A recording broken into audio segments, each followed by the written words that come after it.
और तुम उन लोगों को खूब जानते हो जो तुम में से हफ्ते के दिन मछली का शिकार करने में हद से तजावुज कर गए थे, तो हमने उनसे कहा कि जलील ख्वार बंदर हो जाओ, और इस किस्से को उस वक्त के लोगों के लिए और जो उनके बाद आने वाले थे इबरत और परहेजगारों के लिए नसीहत बना दिया। और जब मूसा ने अपनी कौम के लोगों से कहा कि अल्लाह तुमको हुक्म देता है कि एक बैल ज़बह करो, वो बोले, क्या तुम हमसे हंसी करते हो?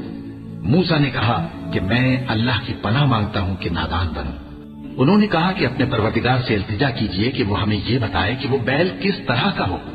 मूसा ने कहा, परवरदिगार फरमाता है कि वो बैल न तो बूढ़ा हो और न बछड़ा, बल्कि उनके दरमियान यानी जवान हो।